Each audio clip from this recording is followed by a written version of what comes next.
Hello everyone, welcome to learn easy maths classes. आज इस video में मैं आपको ट्रिग्नोमेट्रिकल रेशो एक्सरसाइज 21 के रिमेनिंग क्वेश्चंस कराऊंगा। In the previous video I explained you up to question number 21। अगर आपने वो वीडियो नहीं देखी है तो लिंक आपको डिस्क्रिप्शन बॉक्स में मिल जाएगा। So today we will start from question number 22। Question है √3 cot square theta minus 4 cot theta plus √3 is equal to 0। यहाँ पर आपको कॉट ट्रिग्नोमेट्री फंक्शन दिखाई देगा। यहाँ पर भी कॉट ट्रिग्नोमेट्री फंक्शन दिया है, इधर भी कॉट ही दिया है। सबसे पहला वर्क आपको यहाँ क्या करना है, यहाँ पर आपको नंबर ऑफ टर्म्स देखना है। नंबर ऑफ टर्म्स यहाँ पर आपको 3 दिखाई देंगे। पहला टर्म ये है, माइनस के बाद ये दूसरा टर्म है और प्लस के बाद ये तीसरा टर्म। 3 टर्म है और 3 में से 2 जगह कॉट ट्रिग्नोमेट्री फंक्शन दिया है। कॉट, ठीक है। पहले वाले कॉट ट्रिग्नोमेट्री फंक्शन पे स्क्वायर आ रहा है, जबकि दूसरे वाले कॉट ट्रिग्नोमेट्री फंक्शन पे स्क्वायर नहीं आ रहा। तो यहाँ पर इसकी प्रेजेंटेशन कुछ क्वाड्रेटिक इक्वेशन की तरह दी गई है। क्वाड्रेटिक इक्वेशन आपने फैक्टराइजेशन सीखी है लोअर क्लास में। क्लास 8 में आपने फैक्टराइजेशन पढ़ा है, क्लास 9th में भी आपने फैक्टराइजेशन टॉपिक पढ़ा है। तो यहाँ पर वही कंसेप्ट हम यहाँ यूज़ करेंगे। सबसे पहले हम यहाँ पे थोड़ा सा ट्रिग्नोमेट्री ये जो फंक्शन दिया है इसको रिमूव करके अल्फ़ाबेट लेते हैं, लेट कर लेते हैं। लेट से जो कॉट थीटा है वो एक्चुअली में x है, ठीक है। कॉट थीटा को हम x मान लेते हैं। तो √3 कॉट थीटा को आप x डालोगे और कॉट थीटा पे क्या लग रहा था, स्क्वायर, तो हम x पे भी क्या लगाएंगे, स्क्वायर। -4 कॉट थीटा हटा के हम x को रखेंगे प्लस √3 इज इक्वल टू 0। अब इसके कंपैरिजन में ये इक्वेशन काफ़ी सिंपल दिखाई पड़ रही है, ठीक है, क्योंकि यहाँ पे हमने ट्रिग्नोमेट्री फंक्शन हटाकर सिर्फ एक सिंपल अल्फ़ाबेट लिया, ठीक है। अब यहाँ पे पहला टर्म जो है वो x स्क्वायर वाला है, दूसरा टर्म है x की पावर 1 वाला और तीसरा टर्म ऐसा है जिसमें x नहीं है। तो यहाँ पर हम फैक्टराइजेशन वाला कंसेप्ट यूज़ करेंगे। फैक्टराइजेशन वाले कंसेप्ट में क्या होता है, फर्स्ट टर्म की लास्ट टर्म से मल्टीप्लाई करेंगे। जो फर्स्ट टर्म में नंबर लिखा है उसकी मल्टीप्लाई लास्ट वाले से करेंगे। √3 की मल्टीप्लाई √3 से करेंगे। तो रफ में जब आप √3 मल्टीप्लाई √3 करोगे तो आंसर क्या आएगा, 3 आएगा। तो यानी फर्स्ट टर्म के नंबर की लास्ट टर्म के नंबर से मल्टीप्लाई करके 3 बन रहा है और उस 3 के फैक्टर ढूंढने हैं जिससे मिडिल टर्म हम -4 ला सके। तो 3 से बनाना है -4। कैसे बनाएंगे, 3 के फैक्टर, 3 का फैक्टर एक ही लेंगे, 3 1 जा होता है 3, और 3 और 1 से आप 4 भी बना सकते हो। और कैसा 4 चाहिए आपको, माइनस का 4 चाहिए। तो आप जो 3 और 1 लोगे वो -3 और -1 ले लो, दोनों ही नेगेटिव साइन के लो, तब जाके आंसर -3 और -1 का -4 हो जाएगा, ठीक है। तो पहले हमने यहाँ पे क्या करा, हमने यहाँ फैक्टराइजेशन वाला कंसेप्ट यूज़ किया। फर्स्ट टर्म के नंबर की लास्ट टर्म के नंबर से मल्टीप्लाई करी, 3 बना, उस 3 के फैक्टर ढूंढे। तो 3 के फैक्टर 3 1 जा 3 है। तो 3 और 1 ये जो फैक्टर आए हैं इसकी मदद से हम -4 बनाना चाह रहे थे, तो -3 लिया और 1 भी माइनस का लिया, ठीक है। अब वो हम यहाँ यूज़ करेंगे। पहला वाला टर्म सेम लिखेंगे, बीच वाले टर्म को ना हम ब्रेक कर देंगे 2 पार्ट में। -3 और -1 लेंगे, -4 हटाकर -3 और -1 लेंगे और दोनों में x लगाएंगे क्योंकि 4 में भी x था, ठीक है, और प्लस √3 एज इट इज़ लिखेंगे। तो हमने यहाँ फर्स्ट और लास्ट टर्म को तो कुछ किया नहीं, मिडिल टर्म को ब्रेक कर दिया 2 पार्ट में। ऐसा करने से हमारा बेनिफिट ये हुआ कि जो 3 टर्म दिए थे अब उन 3 की जगह यहाँ पर 4 टर्म आ चुके हैं। अब ग्रुपिंग करेंगे, पहले 2 का ग्रुप 1 बनाएंगे और नेक्स्ट 2 का ग्रुप 1 बनाएंगे। ग्रुपिंग करी हमने, और ये जो हमने ग्रुपिंग करी है ना, इस ग्रुपिंग में आपको कॉमन लेना है। देखो जी, पहला ग्रुप है ये, पहला ग्रुप, इसमें आप कॉमन लोगे ना, तो देखो यहाँ पे लिखा है √3 और यहाँ पर क्या लिखा है, 3। दिखाई तो ऐसा पड़ रहा है जैसे ये सेम है, लेकिन √3 अलग चीज़ होती है और 3 अलग होता है। 3 की वजह से ये सेम दिखाई दे रहा है, बट इस पर रूट है और इस पर रूट नहीं है। तो हमें यहाँ क्या करना है, हमें यहाँ √3 x स्क्वायर को ऐसे ही लिखना है, -3 को ब्रेक कर लेंगे 2 पार्ट में। 3 कैसे बनता है, 3 होता है √3 मल्टीप्लाई √3 और साथ में ये x भी लिखेंगे। तो मैंने क्या करा, मैंने यहाँ √3 हटा दिया, ये जो 3 था, और 3 की जगह 2 बार √3 ले लिया, क्योंकि हम जानते हैं √3 इंटू √3 3 ही होता है। तो भले से यहाँ 3 लिखा था और ये मैंने √3 इंटू √3 लिखा है, दिखाई अलग दे रहा है बट मीनिंग वही है, ये भी 3 ही लिखा है। जब सेम रूट की सेम रूट से करेंगे तो आंसर 3 आएगा, है ना। तो मैंने यहाँ इसको ब्रेक करके लिखा, बस और कुछ नहीं करा, ठीक है, ताकि मैं इन दोनों में सेम कॉमन ले पाऊँ, इसलिए मैंने इसे ब्रेक किया। देखो ये रूट में 3 था बट ये रूट में 3 नहीं आ रहा, तो ये सेम नहीं थे, तो मैंने सेम बनाने के लिए ही ये स्टेप किया। इनमें देखो, इनमें ना यहाँ 1 दिया है और यहाँ पर √3 दिया है, यहाँ पर तो कुछ कॉमन है ही नहीं। जब कुछ कॉमन नहीं आएगा तो मैं इनमें से माइनस का 1 कॉमन ले लेता हूँ। 1 एक ऐसा टेबल है जिसमें हर कोई आ जाता है, ठीक है। तो जब कोई ऐसा टेबल ही नहीं है जिसमें 1 और √3 आ जाए, तो सिर्फ एक 1 ही मात्र टेबल बचता है जिसमें हर कोई आ जाता है। तो इसलिए मैंने ये माइनस भी कॉमन लिया और 1 भी कॉमन लिया, ठीक है। अब माइनस और माइनस प्लस होता है, तो यानी ब्रैकेट में अब प्लस आएगा। 1 कॉमन लेने के बाद बचेगा क्या, x। माइनस और प्लस क्या होता है, माइनस। 1 कॉमन ले रहे हैं तो कॉमन का मतलब होता है 1 से डिवाइड कर रहे हैं, किसको, √3 को। तो 1 से डिवाइड करेंगे √3 को तो आंसर √3 ही आएगा, ठीक है। और इक्वल में क्या चल रहा है, 0। 1 कॉमन लेने का मतलब ये नहीं है कि आप इसमें 1 कम कर दो। कई बच्चे ये मिस्टेक भी करते हैं कि यहाँ √3 है और उसमें से हम 1 कॉमन निकाल रहे हैं तो √2 बना दो। ऐसा नहीं है भैया, कॉमन लेने का मतलब होता है आप जो वैल्यू कॉमन ले रहे हो उससे डिवाइड कर रहे हो दिए हुए नंबर को, ठीक है। तो 1 कॉमन लेने का मतलब है 1 से √3 को डिवाइड करेंगे, तो 1 से डिवाइड करेंगे तो आंसर वही आएगा। अब देखो ये जो पहला ग्रुपिंग है, इनमें पहले थोड़े थोड़े सेम थे, पूरे एग्जैक्टली सेम नंबर नहीं थे, बट मैंने इसे ब्रेक करके लिखा तो अब एग्जैक्टली सेम आ गया। देखो क्या सेम है दोनों में, √3 यहाँ भी है, √3 यहाँ भी है, x यहाँ पे 2 थे और x यहाँ पे 1 है, ठीक है। सेम तो है ना, भले से चाहे इधर 2 आ रहे हैं और इधर 1 आ रहा है तो सेम ही ना। देखो ये सेम है ना, तो हम यहाँ क्या करते हैं, एक तो दोनों में से √3 को कॉमन लेते हैं और यहाँ पे डबल x है, यहाँ पे 1x है, तो दोनों से 1 ले लेते हैं। अब ये √3 तो कॉमन जा चुका है बाहर, x की पावर 2 थी, 2 में से 1 कॉमन जा चुका था बाहर, 1 बच रहा है, यहाँ माइनस लगाएंगे। √3 यहाँ पर 2 बार लिखे थे, 1 बाहर जा चुका था, तो 1 √3 अभी बाकी था। और ये जो x था ये तो x बाहर कॉमन जा ही चुका है यहाँ से, ठीक है। इसमें हम ऑलरेडी पहले कॉमन ले ही चुके थे -1, तो तब जाके बचा था x माइनस √3 और इक्वल में क्या है, 0। अब नेक्स्ट स्टेप आपने यहाँ क्या करना है, यहाँ पर आप दोनों ब्रैकेट देख रहे हो सेम आ रही है, तो आप इस सेम जैसी दिखने वाली ब्रैकेट को कॉमन निकाल लो, x माइनस √3 को कॉमन। अब दूसरी ब्रैकेट में लिख दो जो बच गया, एक तो बचा ये √3x और एक बचा ये माइनस का 1, और ये जो ब्रैकेट थी ये तो बाहर कॉमन जा चुकी थी। इक्वल में क्या है, 0। अब यहाँ पर हमें ज़ीरो प्रोडक्ट रूल लगाना है। ज़ीरो प्रोडक्ट रूल क्या होता है, अगर दो चीज़ों के बीच में मल्टीप्लाई है और इक्वल टू 0 दिया है तो आप दोनों को 0 लोगे, x माइनस √3 को भी 0 लोगे और दूसरी बार √3 x माइनस 1 को भी 0 लोगे, ठीक है। अब यहाँ से x को अकेले बनाएंगे तो माइनस का √3 उधर जाएगा तो प्लस का √3 हो जाएगा। तो पहला आंसर x का प्लस का √3 आएगा और दूसरा आंसर बनाते हैं x का, तो उसके लिए हम √3x को यहीं छोड़ेंगे, -1 को उधर ला के +1 करेंगे, फिर ये √3 x के साथ मल्टीप्लाई हो रहा है, x को अकेले वहीं छोड़ दो और मल्टीप्लाई वाला √3 कहाँ ले आओ, डिवाइड में ले आओ। तो मैं यहाँ डिवाइड में लिख देता हूँ √3। तो हमारे x के यहाँ 2 आंसर तैयार हो गए। अब नेक्स्ट स्टेप हमें यहाँ क्या करना है,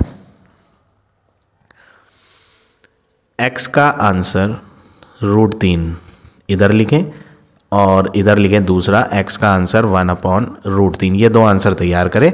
x हटाओ और x जो आपने लेट किया था, यहाँ देखो ये लेट किया था ना x, यही वापस रख दो, यहाँ x हटा दो और x का आंसर रख दो cot theta is equal to √3 और यहाँ पे भी x हटा दो और x की जगह क्या लिख दो, cot theta is equal to 1/√3। हमने यहाँ कॉट थीटा के 2 आंसर बना लिए, ठीक है। अब आपको फाइंड क्या करना है, फाइंड करना है tan square theta plus cot square theta.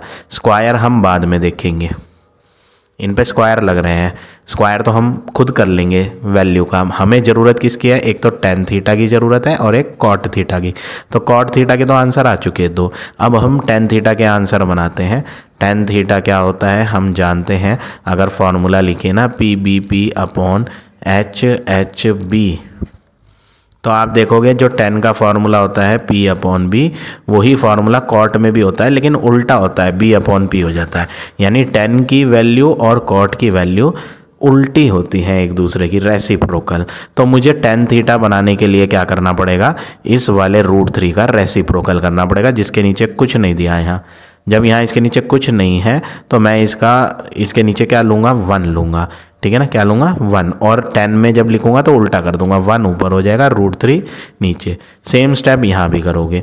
ये कॉट का आंसर है 1/√3, तो टेन थीटा का आंसर क्या होगा, इसका उल्टा होगा, √3 ऊपर और 1 नीचे, ठीक है। अब नेक्स्ट स्टेप क्या करेंगे, ये लाइन बीच में ऐसी ही चलती रहेगी। हमें जो फाइंड करना है वो लिखते हैं। हमें फाइंड करना है tan square theta plus cot square theta. ये जो स्क्वायर है ये 10 की वैल्यू पर है स्क्वायर, तो 10 की वैल्यू अंदर भरो और बाहर लगा दो स्क्वायर। 10 की वैल्यू आई है 1/√3। अब प्लस लगाओ, कॉट के ऊपर भी स्क्वायर है तो कॉट की वैल्यू यहाँ भरो और ऊपर लगाओ स्क्वायर। कॉट की वैल्यू क्या है, √3/1 का स्क्वायर, ठीक है। अब हम स्क्वायर कर लेते हैं, 1 का स्क्वायर 1, √3 का स्क्वायर करेंगे तो अंडर हट के 3 बचेगा, √3 का स्क्वायर करेंगे तो रूट हट के 3 आ जाएगा, और 1 × 1 का स्क्वायर करेंगे तो 1 ही होगा। इन्हें प्लस करने के लिए एलसीएम लोगे, 3 और 1 का एलसीएम 3 आएगा। 3 के टेबल में 3 कितनी बार आएगा, 1 जा।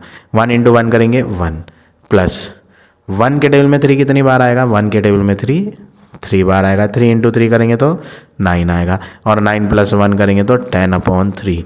तो फाइनल आंसर आ गया 10/3। ये अभी एक आंसर आया, अभी एक आंसर और आएगा।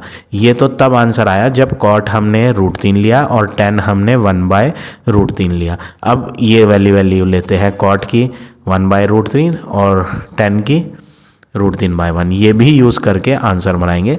आंसर चाहे सेम आए लेकिन आपको करना 2 बार ही है, क्योंकि वैल्यूज़ x की एक नहीं आई थी, x की 2 वैल्यू आई थी, तो इसलिए आंसर भी आपको 2 ही बना के दिखाने हैं, ठीक है। चलो यहाँ पे भी हम लिखते हैं क्या, हमें जो फाइंड करना है वैल्यू वो है tan square theta plus cot square theta. Square किसके ऊपर लग रहा है, 10 की वैल्यू पे, तो 10 की वैल्यू लिखो अंडर√3 और स्क्वायर लगाओ। कॉट के ऊपर स्क्वायर है तो कॉट की वैल्यू अंदर लिख के स्क्वायर लगाओ। कॉट की वैल्यू थी 1/√3, ठीक। अब मैं जो स्क्वायर करूँगा वो √3 का स्क्वायर करूँगा तो रूट हट के 3 बचेगा। 1 का स्क्वायर करेंगे तो 1 आएगा, अंडर√3 का भी स्क्वायर करेंगे तो 3 आएगा। इसके नीचे कुछ नहीं है तो 1 लेंगे। 1 और 3 का एलसीएम 3 होता है, 1 3 जा 3 होता है, 3 × 3 9, 3 के टेबल में 3 कितनी बार आता है, 1 जा।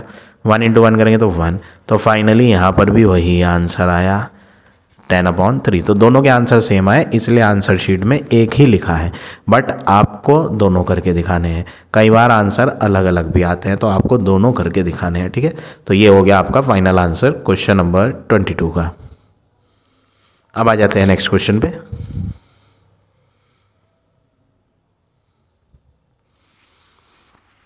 क्वेश्चन नंबर 23, आपको दिया है साइन थीटा का आंसर A/B। फॉर्मूला लिख लेते हैं हम, पंडित बद्रीनाथ प्रसाद हर हर बोले। साइन का फॉर्मूला अगर आप देखोगे ना तो P/H होता है, यानी ये जो साइन थीटा दिया है ये क्या है, परपेंडिकुलर अपॉन हाइपोटेन्यूस है A/B। और एक राइट एंगल ट्राइंगल बना लेते हैं जिसमें एक एंगल 90 लिया जाएगा, और रेफरेंस एंगल यहाँ पर आपको क्वेश्चन में थीटा दिया गया था। रेफरेंस एंगल क्या दिया गया था, थीटा।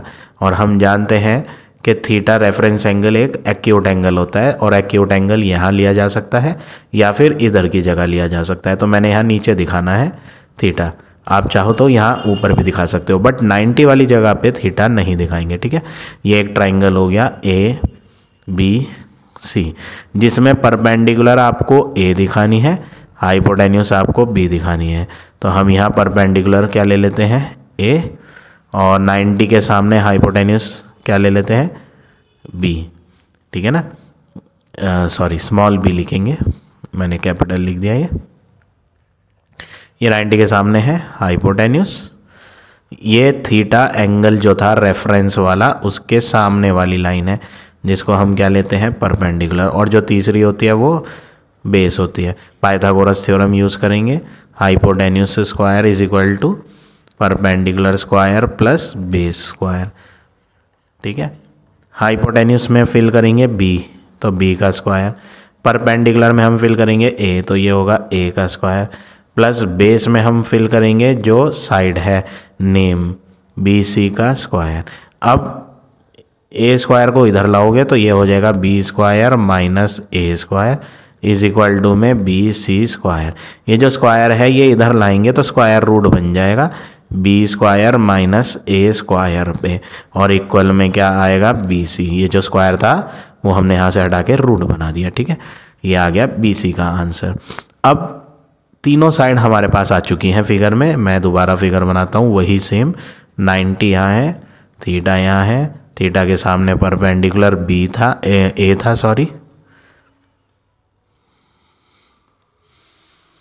और यहाँ हाइपोटेन्यूस बी था, ये बेस अभी हमने फाइंड किया बी टू सी वाला base under root B square minus A square, ठीक है। यहाँ हमने डाला था ए बी सी। अब हमारे पास ट्राइंगल की तीनों साइडें आ गई हैं। हमें यहाँ जो प्रूव करना है वो है sec theta plus tan theta. ये लिख लेते हैं sec theta plus tan theta, ये हमने लेफ्ट हैंड साइड नोट करी, और प्रूव करना है कि इसका आंसर ये आएगा। तो मैं ये आंसर यहाँ इसे सॉल्व करके लाऊंगा, शो करना है, प्रूव करना है, ठीक है ना। तो मैं यहाँ क्या करता हूँ सेक थीटा का फॉर्मूला लगाता हूँ। देखो साइन यहाँ पे होता है कॉस, यहाँ टेन ये कॉट होता है, और सेक यहाँ होता है। सेक का फॉर्मूला नीचे से पढ़ा जाएगा H upon B, hypotenuse upon base, ये सेक का फार्मूला हो गया।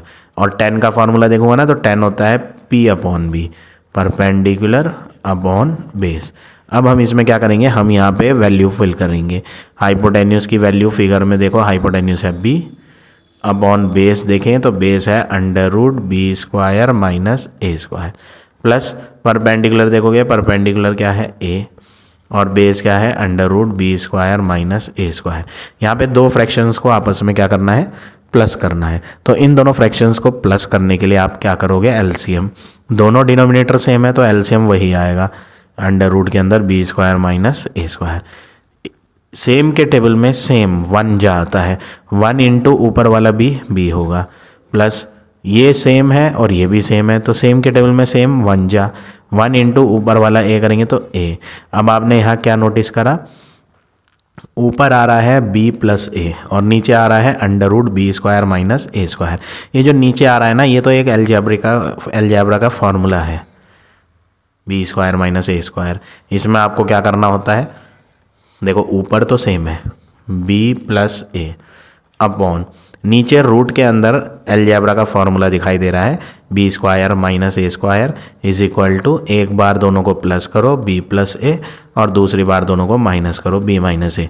आपने जो फॉर्मूला लर्न किया हुआ है वो कुछ इस तरह लर्न किया हुआ है A square minus B square is equal to A plus B A minus B. बस फ़र्क इतना है यहाँ A square minus B square नहीं है, ए की जगह बी दिया है और बी की जगह ए, तो कोई बात नहीं, फॉर्मूला तो वही है, हमने वही लगाया।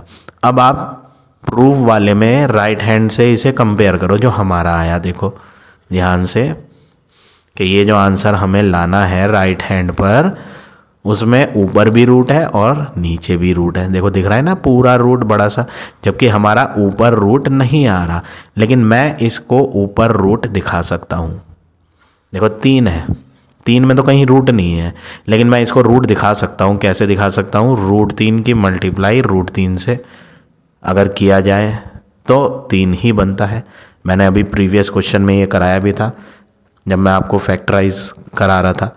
तो 3 अगर है तो 3 को रूट की फॉर्म में अगर लिखना है तो 3 पे ही रूट लगा दो, लेकिन 2 बार मल्टीप्लाई करो।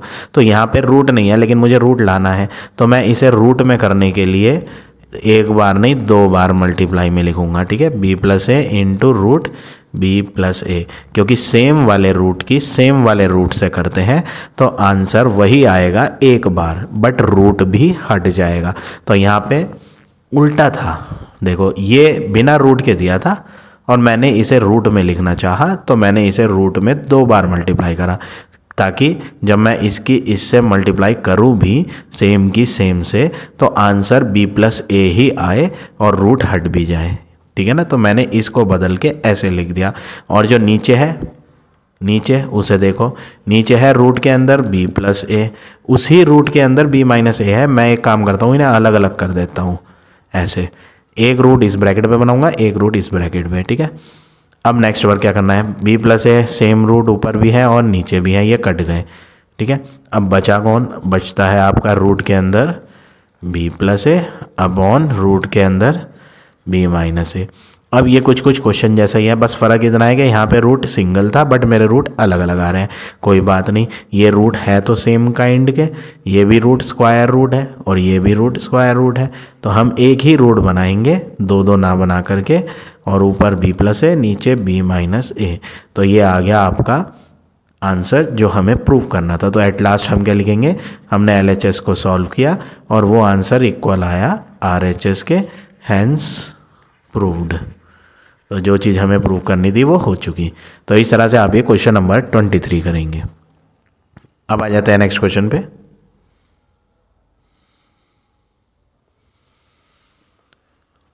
क्वेश्चन नंबर 24, ये मैंने ऑलरेडी यहाँ सॉल्व कर रखा है।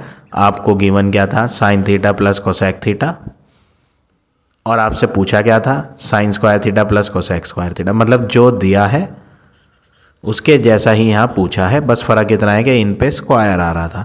तो मैंने क्या करा, मैंने पहले ये क्वेश्चन नोट किया जो गिवन था, और उसमें स्क्वायर लाना था फाइंड करने के लिए, तो मैंने स्क्वायरिंग की बोथ साइड पे, ठीक है। और जब मैंने स्क्वायरिंग की बोथ साइड पे, तो लेफ़्ट हैंड को एज इट इज़ नोट किया और उसके ऊपर क्या लगा दिया, स्क्वायर लगा दिया, ठीक है।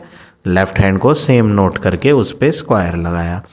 अब राइट हैंड को भी सेम नोट करके उस पर भी क्या लगा दिया, स्क्वायर, क्योंकि स्क्वायरिंग दोनों तरफ होनी है, लेफ़्ट पे भी होनी है और राइट पे भी, ठीक है। अब लेफ़्ट पे हमने फार्मूला लगाया a प्लस बी का होल स्क्वायर, ये हो गया a स्क्वायर, प्लस ये हो गया b square, plus 2 multiply a multiply b, formula लगाया, ठीक है। फिर उसके बाद क्या करा, a स्क्वायर वाला एज इट इज़ लिखा, b स्क्वायर वाला एज इट इज़ लिखा, 2 एज इट इज़ लिखा। ये जो साइन और कोसेक मल्टीप्लाई में है, इनको अगर आप फॉर्मूले में देखो, P B P upon H H B, sine होता है p अपॉन एच और h अपॉन पी कौन होता है, कोसेक। मतलब साइन और कोसेक एक दूसरे के उल्टे हैं, एक में p अपॉन एच आता है तो दूसरे में उल्टा आता है h अपॉन पी। तो हमने यहाँ क्या करा, साइन बदल के लिख दिया 1 अपॉन कोसेक, क्योंकि साइन जो है कोसेक का उल्टा होता है, इसलिए हमने साइन हटाया और 1 अपॉन कोसेक लिखा। और वो चीज़ मैंने यहाँ ब्रैकेट में मेंशन भी की है, since sine theta answer is 1 upon cosec theta, इसलिए साइन थीटा हटा के ये लिखा और कोसेक थीटा ऐसे ही लिखा, फिर इन्हें कट कर दिया, +2 को इधर लाके माइनस करके फाइनल आंसर बना लिया। तो इस तरह से आपको ये क्वेश्चन नंबर 24 करना है। अब आ जाते हैं नेक्स्ट क्वेश्चन पे।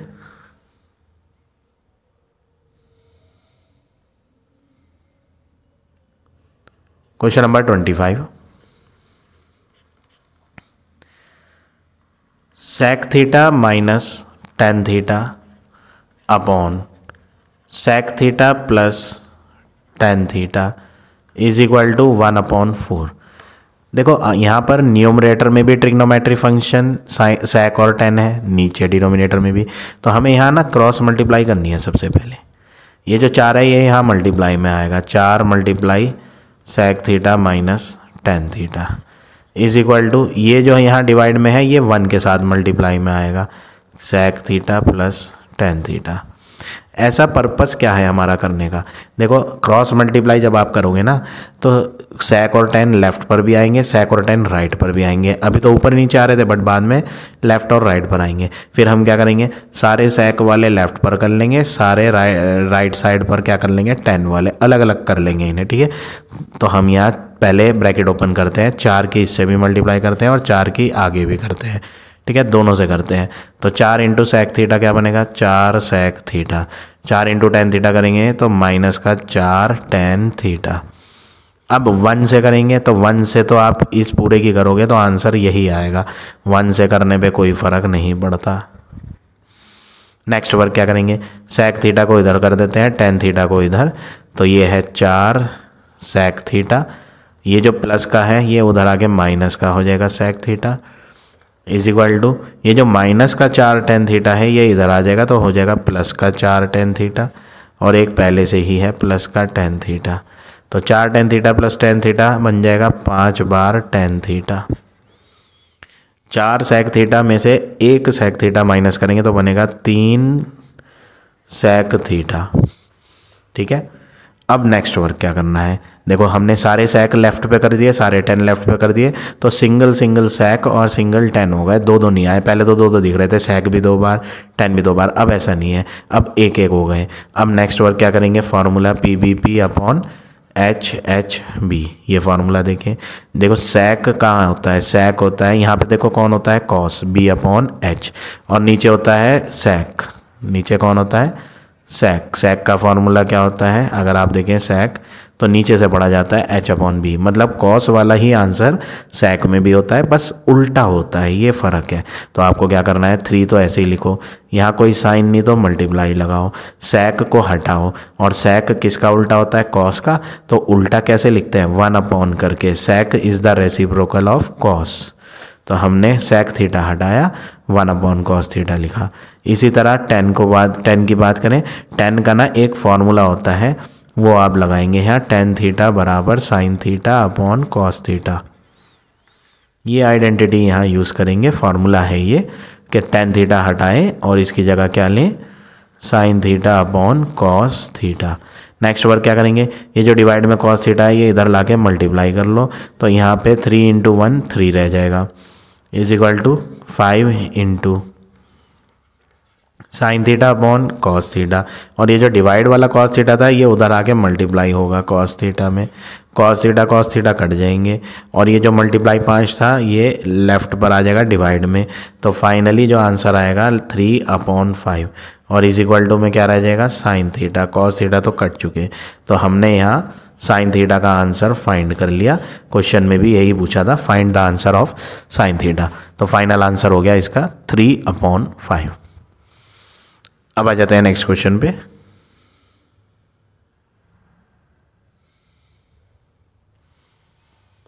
क्वेश्चन नंबर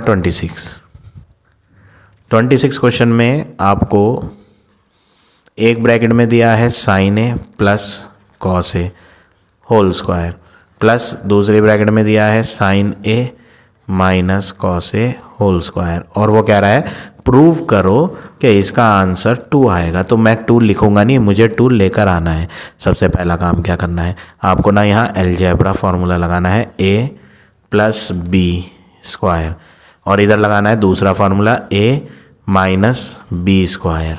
अलजेब्रा के ही फार्मूला लगाएंगे। a प्लस बी स्क्वायर क्या होता है, a वाली वैल्यू लिख के उस पर स्क्वायर लगाओ, प्लस b वैल्यू का स्क्वायर, प्लस 2 इंटू ए जो कि साइन ए है इंटू बी जो कि कॉस ए है, प्लस यहाँ भी फार्मूला लगेगा a माइनस बी का होल स्क्वायर। तो आप क्या करेंगे, a स्क्वायर प्लस लगा के b पे बी स्क्वायर, क्योंकि ये फार्मूला माइनस वाला है तो a square plus B square minus 2 into A into B. अब ये जो माइनस का 2 साइन ए कॉस ए है ये प्लस के 2 साइन ए कॉस ए से कट जाएगा, क्योंकि ये दोनों एग्जैक्टली सेम है, बट एक के लेफ्ट पे प्लस है और दूसरे के लेफ्ट पे माइनस है। अब नेक्स्ट वर्क क्या करना है, ये एक आइडेंटिटी है, फॉर्मूला है sine square A plus cos square ए, इसका आंसर 1 होता है। ये आइडेंटिटी आपको याद करनी है, sine square A plus cos square A is equal to 1 होता है, ठीक है। ये आइडेंटिटी यहाँ यूज़ होगी, तो इसका आंसर हो गया 1 प्लस ये भी तो साइन स्क्वायर है प्लस कॉस स्क्वायर है, इसका भी आंसर क्या होगा 1। फाइनली 1 + 1 क्या हो गया 2। तो लेफ्ट हैंड साइड का आंसर सॉल्व करके इक्वल आ गया राइट हैंड साइड के, हैंस प्रूव्ड। तो इस तरह से आप ये क्वेश्चन नंबर 26 करेंगे। अब आ जाते हैं नेक्स्ट क्वेश्चन पे।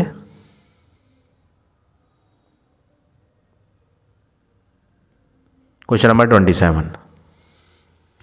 27 क्वेश्चन है, in a triangle ABC, AB and AC are equal 15-15 and BC 18, find cos angle ABC। देखो सबसे पहले तो यहाँ पे ट्राइंगल ABC जो दिया है ना, उसमें ट्राइंगल में 90 कहाँ है वो नहीं बताया। मतलब कि यहाँ पर एक आइसोसेलेस ट्राइंगल है, क्योंकि उसकी दो साइडें इक्वल दी हैं AB और AC, बट 90 नहीं दिया। राइट एंगल ट्राइंगल नहीं बनाएंगे आप एक सिंपल ट्राइंगल बनाएंगे जिसमें 90 होगा ही नहीं। लेकिन आपको ट्रिग्नोमेट्रिकल फंक्शन कॉस दिया है, और हम जानते हैं कि ट्रिग्नोमेट्री फंक्शन सिर्फ तभी यूज़ हो सकता है जब ट्राइंगल में 90 आए।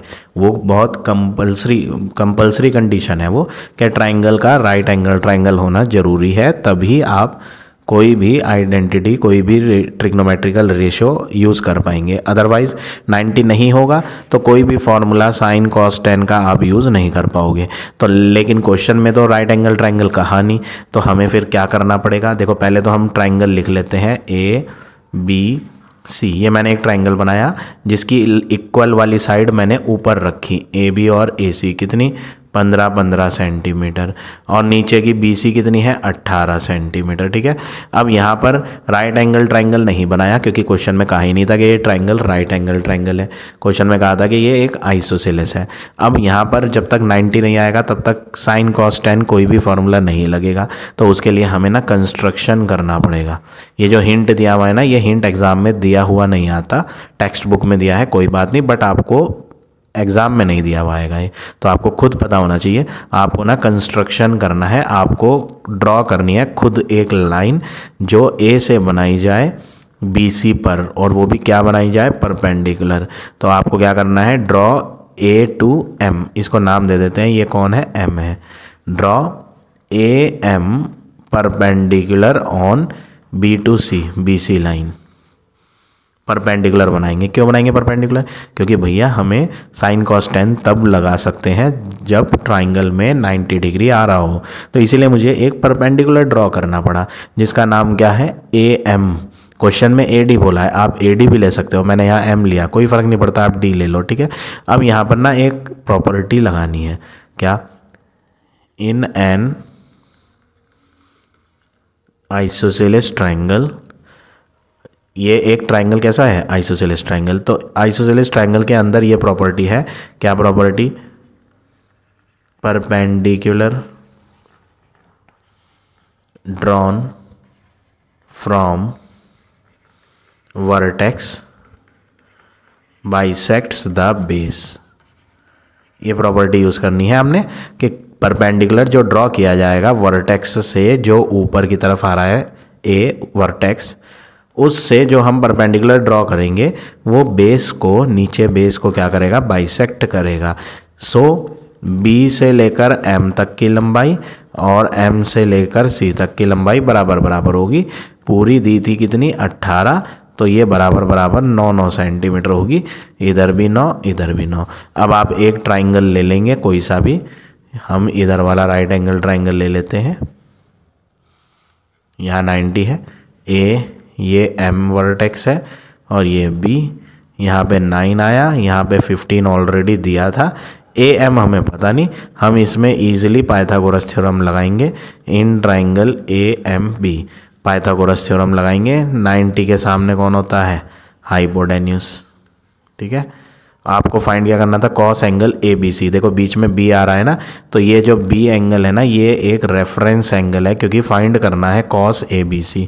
तो रेफरेंस एंगल है ये, कॉस के आगे दिया हुआ है ABC, तो बीच वाला अल्फ़ाबेट B है ना, तो B वाला वर्टेक्स का एंगल रेफरेंस एंगल है, और रेफरेंस के सामने कौन होता है, परपेंडिकुलर, और जो बच जाएगी वो बेस।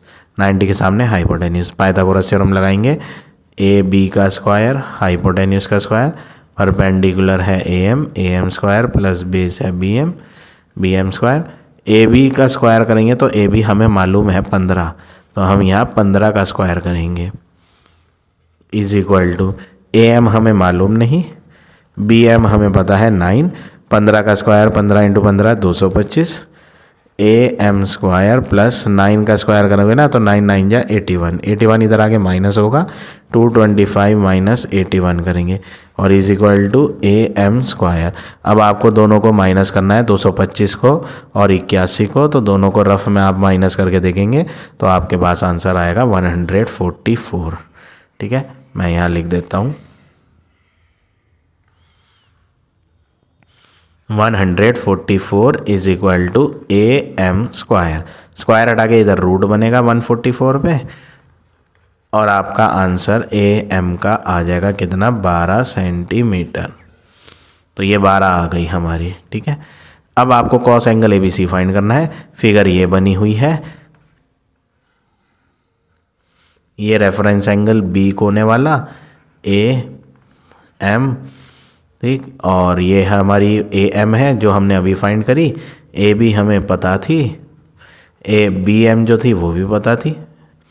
अब आप इसमें कॉस का फार्मूला लिख लो, cos angle A B C, question में बोला था ना कॉस ए बी सी, या आप ये कह लो और cos angle A B C ना कह के एम कह लो। देखो ए बी एम कह लो या ए बी एम से आगे चले जाओ सी तक, मीनिंग तो वही रहेगा। आप ए बी सी बोल दो या ए बी एम। फार्मूला क्या होता है कॉस का, अगर आप फार्मूला चेक करें P B P upon H H B, cos होता है B upon H, base upon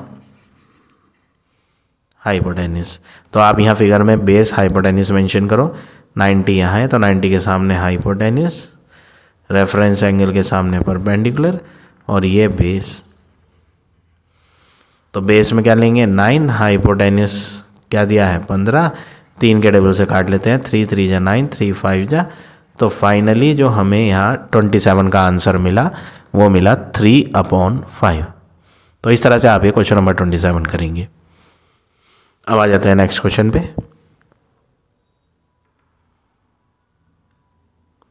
question number 28, in a triangle A B C angle A B C is 90। देखो इस ट्राइंगल में 90 दिया है तो हम राइट एंगल ट्राइंगल बनाएंगे, पिछले में नहीं दिया तो हमने नहीं बनाया था। और 90 डिग्री बीच में देखो क्या है अल्फ़ाबेट बी, तो ये जो 90 है ये आपको बी पर लेना है। ट्राइंगल का नेम है A B C. Angle C A B alpha है, सी ए बी बीच में कौन सा अल्फ़ाबेट आ रहा है, ए अल्फ़ाबेट आ रहा है, तो ए वाले वर्टेक्स पे अल्फ़ा एक रेफरेंस एंगल है और रेफरेंस एंगल के सामने परपेंडिकुलर होता है, 90 के सामने हाइपोटेन्यूस और तीसरी बेस। tan अल्फ़ा 3/4 दिया है और बी सी 15 सेंटीमीटर है। देखो बी सी कितनी है 15 सेंटीमीटर और आपको दिया क्या है tan अल्फ़ा दिया है कितना 3/4। देखो tan के नीचे ना आप tan का फॉर्मूला लगाओगे, perpendicular upon base is equal to 3/4। अब नेक्स्ट वर्क क्या करना है आपने, यहाँ पर आपको ना फिगर में से परपेंडिकुलर देखनी है। देखो परपेंडिकुलर कितनी है 15 सेंटीमीटर, तो यहाँ पे आप डाल दो 15 सेंटीमीटर। बेस फिगर में पता ही नहीं तो आप बेस को बेस लिखो इज इक्वल टू 3/4। अब नेक्स्ट वर्क क्या करना है, जो नीचे का बेस है ये ऊपर ले आओ ताकि फाइंड करने वाली वैल्यू नीचे डिनोमिनेटर सेट के ऊपर आ जाए, और जो नीचे 4 है वो ऊपर ले आओ यहाँ 15 × 4, और बेस यहाँ आया था 3 की जगह पे, तो 3 कहाँ आ जाएगा नीचे, तो नीचे हम लिख देंगे 3। अब नेक्स्ट वर्क क्या करेंगे, हम 3 से 15 को काटेंगे, 3 5 जा 15। अब 5 × 4 करेंगे तो 5 × 4 हो जाएगा 20, तो फाइनली बेस आ जाएगा 20 सेंटीमीटर। अब हमें नेक्स्ट वर्क क्या करना है, देखो ट्रायंगल में 3 में से 2 पता चल गई। अब हमें ए बी सी 90 यहाँ पर 15 सेंटीमीटर है, बेस यहाँ डली हुई थी, देखो बेस, ये बेस हमने अभी फाइंड करी कितनी 20 सेंटीमीटर। ये नीचे क्या थी परपेंडिकुलर थी क्योंकि रेफरेंस एंगल यहाँ था अल्फ़ा, है ना, अल्फ़ा रेफरेंस एंगल के सामने परपेंडिकुलर। बची कौन, ये AC। क्वेश्चन में बोला है find the length of AB and AC। तो AB तो आ चुकी है हमारी, तो हम यहाँ लिख देते हैं बेस जो है ना वो एक्चुअली में AB ही है। लिख दो AB is equal to 20 centimetre. ठीक है, पहला आंसर तो आ चुका। अब बात करनी है AC की, तो आप यहाँ सिंपल पाइथागोरस थ्योरम लगा लो।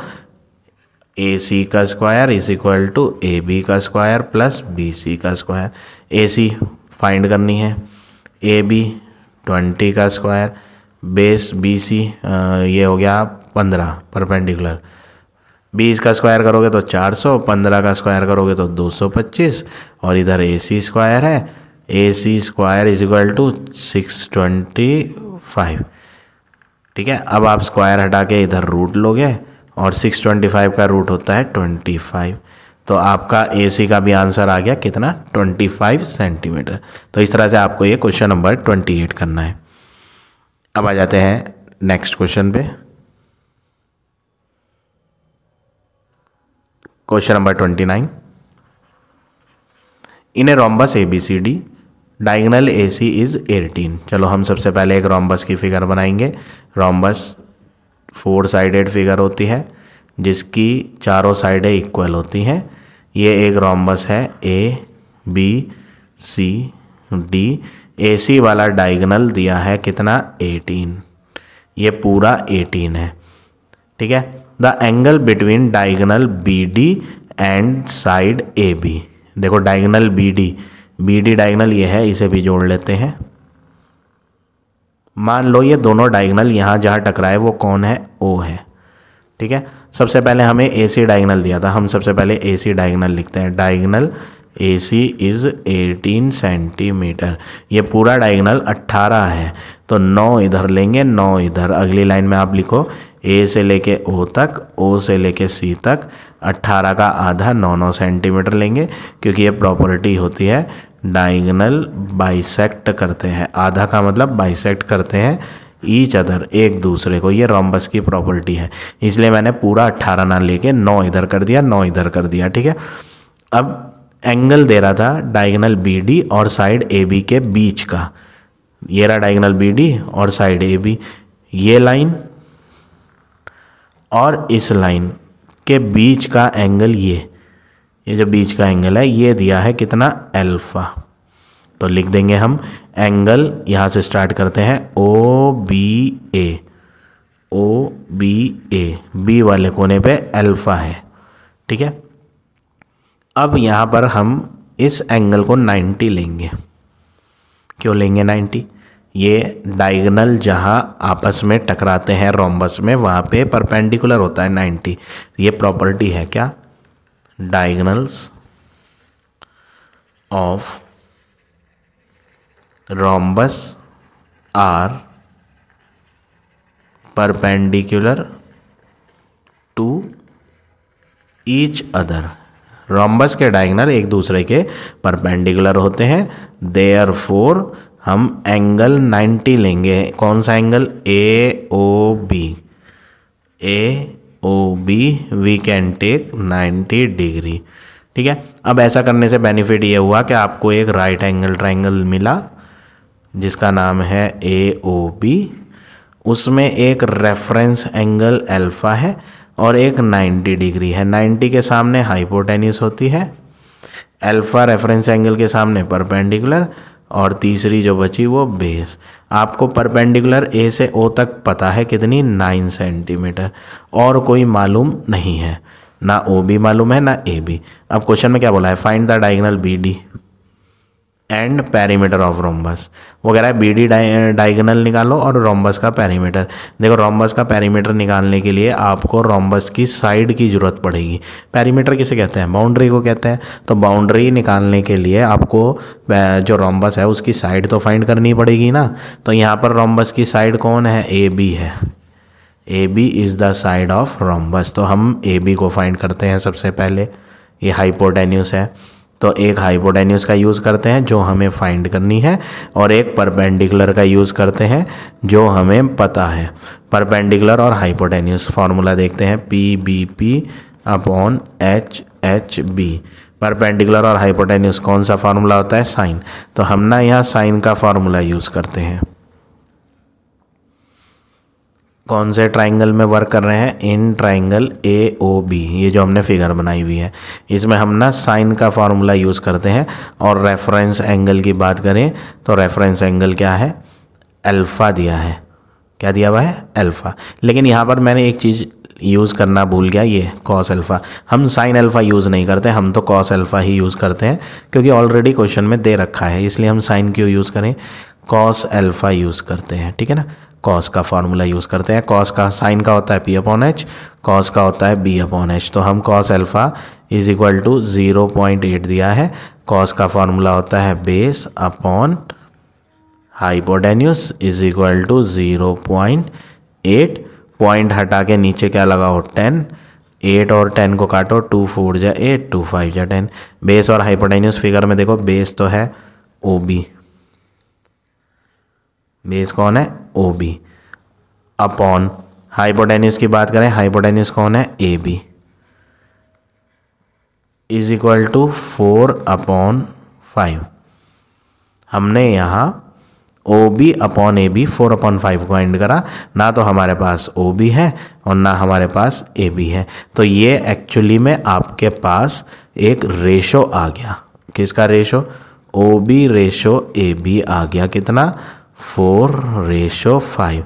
और रेशो में क्या किया जाता है? लेट किया जाता है, छोटी क्लास में आपने पढ़ा हुआ है। मान लो कि OB जो है वो 4x है, AB क्या है? 5x।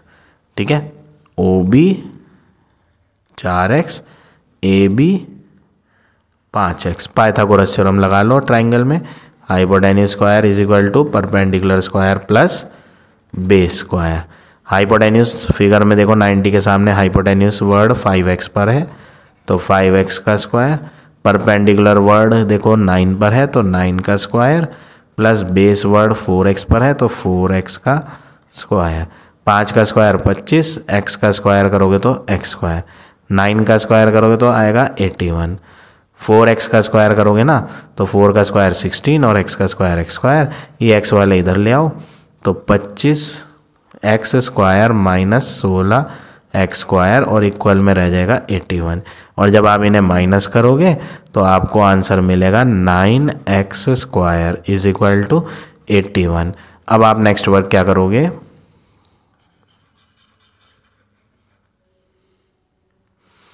9 डिवाइड में लाओगे यहाँ। ठीक है, तो यहाँ रह जाएगा x square is equal to 81 divide 9, जो कि कट करके 9 आएगा, और स्क्वायर हटा के रूट लगाएंगे तो फाइनली x 3 सेंटीमीटर आएगा। और ये x हम इन दोनों साइडों में भर देंगे तो OB भी आ जाएगा 4x, यानी कि 4 × 3 12 सेंटीमीटर, और AB आ जाएगा आपका जो आपने लेट किया था यहाँ 5x, यानी कि 5 × 3 15 सेंटीमीटर। ठीक है, OB और AB दोनों आ गए। क्वेश्चन में फाइंड क्या करना था? Perimeter of rhombus. और हम जानते हैं रोम्बस में चारों साइड इक्वल होती हैं, तो फॉर्मूला होता है 4 × साइड। पेरीमीटर का फॉर्मूला जो स्क्वायर का होता है वही यहाँ लगाना है। पेरीमीटर ऑफ स्क्वायर 4 × साइड, चारों साइड उसकी बराबर होती है ना, ऐसे ही यहाँ भी है, तो 4 × साइड। इसलिए हम 4 की मल्टीप्लाई साइड से करेंगे। रोम्बस में जो साइड है वो AB दिख रही है आपको। AB का आंसर कितना है? 15, तो 15 4 जा करोगे तो 60 सेंटीमीटर आ गया। ठीक है, तो यहाँ पे आपने पेरीमीटर तो फाइंड कर दिया 60 सेंटीमीटर। अब रह गया डायगोनल फाइंड करना B से D तक। तो देखो BO आपने निकाली अभी, ये रही OB 12, और आप जानते हैं दोनों डायगोनल एक दूसरे को आधा आधा करते हैं, तो OB 12 है तो OD भी कितनी होनी चाहिए? 12। तो आप यहाँ लिखोगे OB OD दोनों 12 सेंटीमीटर, ये 12 होंगी दोनों, क्योंकि प्रॉपर्टी है डायगोनल्स आधे आधे करते हैं। आधे आधे का मतलब बाइसेक्ट करते हैं। किसको बाइसेक्ट करते हैं? Each other. ये प्रॉपर्टी हमने लगाई, इसलिए दोनों को बराबर बराबर कहा।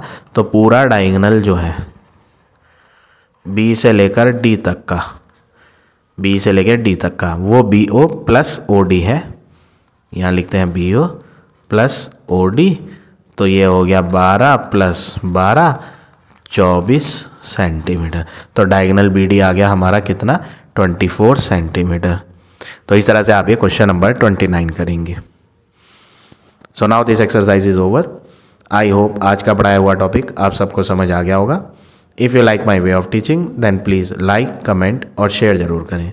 इन the next video I will give you next exercise.